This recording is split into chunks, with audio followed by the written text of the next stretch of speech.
ഗുണ്ടകൾ കേരളത്തിൽ അഴിഞ്ഞാടുന്നുവെന്നും എസ് പിമാരെ നിയന്ത്രിക്കുന്നത് CPM ജില്ലാ കമ്മിറ്റിയാണെന്നും SHOമാരെ നിയന്ത്രിക്കുന്നത് ഏരിയ കമ്മിറ്റിയാണെന്നും പ്രതിപക്ഷ നേതാവ് VD സതീശൻ കുറ്റപ്പെടുത്തി. അദ്ദേഹം ഇന്ന് മാധ്യമങ്ങളെ കണ്ടു. തത്സമയം ക്രിമിനലുകളുടെയും ലഹരി മാഫിയയുടെയും ഭരണമാണ് നടക്കുന്നത്.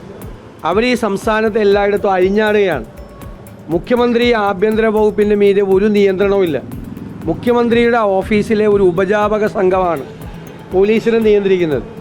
SPമാരെ നിയന്ത്രിക്കുന്നത് CPM ജില്ലാ കമ്മിറ്റികളാണ്. SHOമാരെ നിയന്ത്രിക്കുന്നത് CPMൻ്റെ ഏരിയ കമ്മിറ്റികളാണ്. അതുകൊണ്ടാണ് കഴിഞ്ഞ ദിവസം മാരാരിക്കുളത്ത് ഒരാളെ ഒരു കാറ് തടുത്ത് നിർത്തി കാറിൻ്റെ ചില്ല് പൊട്ടിച്ച് തോക്ക് ചൂണ്ടി ഭീഷണിപ്പെടുത്തി. അപ്പോൾ അയാൾ വിളിച്ച് പോലീസിനോട് പറഞ്ഞപ്പോൾ അത് ആരാണെന്ന് ചെയ്തതെന്ന് ചോദിച്ചു. അപ്പോൾ പേര് പറഞ്ഞപ്പോൾ പറഞ്ഞു ഉടനെ രക്ഷപ്പെട്ടോളാൻ പറഞ്ഞു. ഒന്നും ചെയ്യാൻ പറ്റില്ല, ഏരിയ കമ്മിറ്റി നേതാവിൻ്റെ സ്വന്തം ആളാണ് ഈ ഗുണ്ട എന്നാണ് പറയുന്നത്. പോലീസ് സ്റ്റേഷനിൽ ചെന്നപ്പോൾ പറഞ്ഞത് മുട്ടാൻ നോക്കണ്ട, ഈ ഗുണ്ടയുമായിട്ട് മുട്ടാൻ നോക്കിയാൽ രക്ഷയില്ല,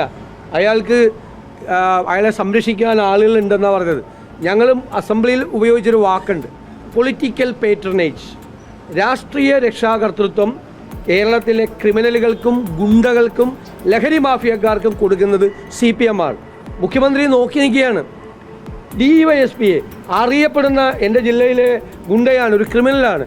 അയാൾ നടത്തിയ ഡിന്നറിൽ DYSPയും പോലീസുകാരും വന്ന് പങ്കെടുക്കുക എന്ന് പറഞ്ഞാൽ കേരള പോലീസ് തുണിയിട്ട് നടന്നാൽ പോരെ തലയിൽ. ഇതിനേക്കാൾ വലിയ നാണക്കേട് കേരള പോലീസിനുണ്ടോ? അപ്പം ഞങ്ങൾ പറഞ്ഞ കാര്യങ്ങൾ കഴിഞ്ഞ 1-2 വർഷക്കാലമായി കേരളത്തിലെ പ്രതിപക്ഷം കേരളത്തിലെ പോലീസിനെ കുറിച്ചും, കേരളത്തിലെ പോലീസ് സ്കോട്ട്ലൻഡ് യാർഡിനെ വെല്ലുന്ന പോലീസായിരുന്നു. ഇപ്പോഴും കഴിവുറ്റ പോലീസാണ്, ഞങ്ങൾക്ക് ആ പോലീസിനെ കുറിച്ച് സംശയമൊന്നുമില്ല.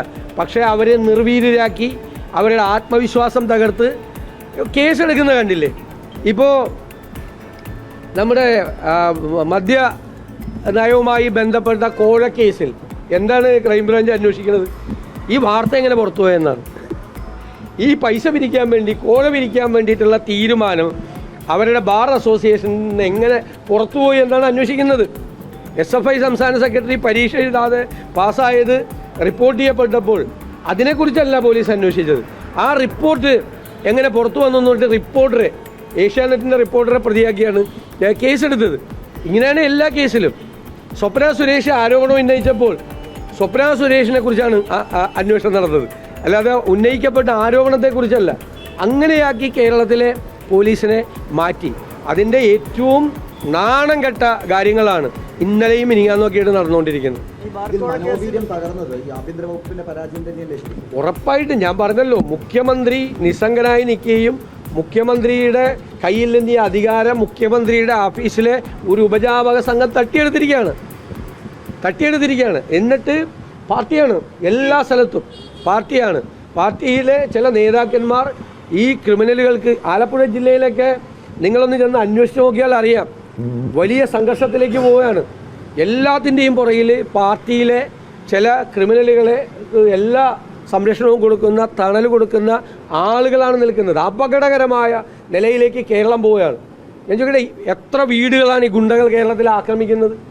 ഏതെങ്കിലും ഒരു ലഹരി മരുന്ന് സംഘത്തെക്കുറിച്ച് ഒരു വിവരം കൊടുത്താൽ അവൻ്റെ വീട് 24 മണിക്കൂറിനകം ആക്രമിക്കപ്പെടുകയാണ്. അവന് ആര് സംരക്ഷണം കൊടുക്കും? അവരാണ്, അവരുടെ കൺട്രോളിലാണ് എല്ലാ സ്ഥലങ്ങളിലും, എല്ലാ ഇടങ്ങളിലും നടക്കുന്നത്. ഒരു ആഭ്യന്തരമന്ത്രി വേണമെന്ന് സംസ്ഥയുടെ മുഖപത്രം പോലും അല്ല, ആഭ്യന്തര വകുപ്പ് തികഞ്ഞ പരാജയമാണ്. ഇത് സാധാരണ പറയുന്നതല്ലോ. കേരളത്തിൽ ഇത്രമാതിരി എത്ര ക്രൂരമായ കൊലപാതകങ്ങളാണ് നടക്കുന്നത്. ഞാൻ പറഞ്ഞ ലഹരി മരുന്ന് സംഘത്തിൻ്റെ ക്രിമിനലുകളുടെയും കൈകളിലാണ് കേരളം. അവരാണ്, അവരുടെ ദയാവായ്പിലാണ് കേരളത്തിലെ പാവങ്ങൾ എത്ര നിരപരാധികളാണ് ക്രൂരമായ മർദ്ദനമേറ്റ് വാങ്ങിയത്. എത്ര സ്ത്രീകളെയാണ് മർദ്ദിക്കുന്നത്. വീടിനകത്ത് കയറി അമ്മമാർക്കും വൃദ്ധരായ ആളുകളെ പോലും നോട്ടമില്ലാതെ ക്രൂരമായി മർദ്ദിക്കുകയാണ് ഗുണ്ടകൾ വന്നിട്ട്. ഇവിടെ ആർക്ക് വേണേലും കൊട്ടേഷൻ കൊടുക്കുക. ജയിലിൽ കിടന്ന ക്രിമിനലുകൾ കൊട്ടേഷൻ കൊടുക്കുന്ന കാലമാണ്. മാധ്യമപ്രവർത്തകർക്കൊന്നും ഒരു കാര്യമില്ല. അതായത് ഫോറസ്റ്റിനെ കുറിച്ച് പരാതി കൊടുത്തതിനാണ് പിടിച്ചുകൊണ്ട് പോയത്. മാധ്യമപ്രവർത്തകർക്കെതിരായി എത്ര കേസുകളാണ് കേരളത്തിലെടുത്ത്?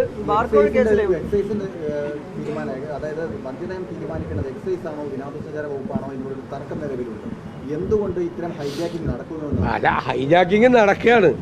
എന്നിട്ട് ആ മന്ത്രിക്ക് ഒരു മറുപടിയും പറയാനില്ല. ഇപ്പം ഈ ടൂറിസം വകുപ്പ് മന്ത്രി ആദ്യം പറഞ്ഞു ഒരു ചർച്ച നടന്നിട്ടില്ല എന്ന് പറഞ്ഞു.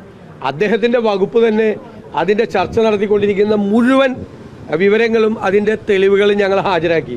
മറുപടി പറയാനൊരു വാചകം ഉണ്ടായിരുന്നു. മറുപടി പറയാൻ ഒന്നിൽ സ്വന്തം വകുപ്പിൽ നടക്കുന്നത് അദ്ദേഹം അറിയുന്നില്ല എന്ന് പറഞ്ഞാൽ അതിനേക്കാൾ വലിയ നാണക്കേടാണ്. ഇപ്പോൾ ടൂറിസം സെക്രട്ടറിയും ടൂറിസം ഡയറക്ടറും, ഡയറക്ടർ എന്ന് വെച്ചാൽ ഡയറക്ടറുടെ ചുമതലയുള്ള യഥാർത്ഥ ഡയറക്ടറല്ല, ബാർ ഉടമകളുടെ യോഗം വിളിച്ചിട്ട് ടോപ്പിക്കാണ് എന്താണ് അബ്കാരി പോളിസി റിവ്യൂ. അത് നടത്താൻ ടൂറിസം വകുപ്പിന് എന്താ അവകാശം? ടൂറിസം വകുപ്പ് എക്സൈസ് വകുപ്പിൻ്റെ അധികാരങ്ങൾ കവർന്നെടുത്ത് ഈ കേസിലെല്ലാം ഇടപെടുവാണ്. ഞാൻ പറഞ്ഞല്ലോ ഒരു വാചകം, അൺനെസസറി ഹേസ്റ്റ്. എല്ലാ അഴിമതികൾക്കും പുറകിലുള്ള ഒരു വാക്കാണ്. അതായത് അനാവശ്യമായ ധൃതി. ഈ ഡ്രൈ ഡേ ഒഴിവാക്കാനും ബാറിൻ്റെ സമയം നീട്ടിക്കൊടുക്കാനും ഏറ്റവും കൂടുതൽ മുൻകൈയെടുത്ത ആവേശത്തോടെ ഇറങ്ങിയിരിക്കുന്നത് ടൂറിസം വകുപ്പാണ്. അല്ല, ഇപ്പം മന്ത്രിമാരാണ് ആദ്യം നുണ പറഞ്ഞത്. ഒന്നും നടക്കുന്നില്ല. പിന്നെ പാവ ഉദ്യോഗസ്ഥന്മാരെ കൊണ്ടുകൂടി നുണ പറയിപ്പിക്കുകയാണ്.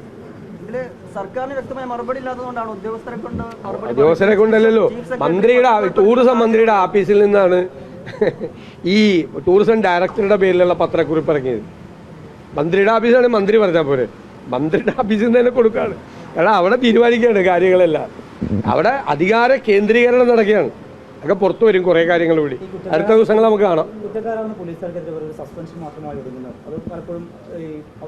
നമ്മുടെ നാട്ടിൽ എല്ലാ സംവിധാനവും ഉണ്ടല്ലോ.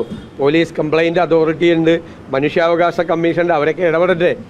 എത്ര ഈ പോലീസ് ഇങ്ങനെ ക്രിമിനലുകളായി മാറുന്ന അല്ലെങ്കിൽ ക്രിമിനലുകൾക്ക് കൊട പിടിച്ചു കൊടുക്കുന്ന ഈ സാഹചര്യം ഇല്ലാതാക്കും. ചീഫ് സെക്രട്ടറി പത്രക്കുറിപ്പ് എടുക്കുന്ന സാഹചര്യം അത് സർക്കാർ തലയുയരാൻ ശ്രമിക്കുകയാണോ? അല്ല, ചീഫ് സെക്രട്ടറി വിളിച്ചുകൂട്ടിയ യോഗത്തിൽ ടൂറിസം സെക്രട്ടറിയെ ചുമതലപ്പെടുത്തി. ഇതിന് അബ്കാരി പോളിസിയിലുള്ള ചേഞ്ച്. ടൂറിസം സെക്രട്ടറിക്ക് എന്താ കാര്യം? അബ്കാരി പോളിസിയിൽ റിവ്യൂ ചെയ്യാൻ, അബ്കാരി ചട്ടത്തിൽ ഭേദഗതി വരുത്താൻ എന്ത് കാര്യം ടൂറിസം സെക്രട്ടറിക്ക്? ടൂറിസം സെക്രട്ടറിയുടെ ജോലിയല്ലാതെ. അപ്പോൾ മന്ത്രി രാജേഷ് പറയട്ടെ, അദ്ദേഹത്തിൻ്റെ വകുപ്പ് ഇപ്പോൾ ഉണ്ടോ, കയ്യിലുണ്ടോ, അല്ലെ വേറെ ആരെങ്കിലും കയ്യിലായിരിക്കണമെങ്കിൽ.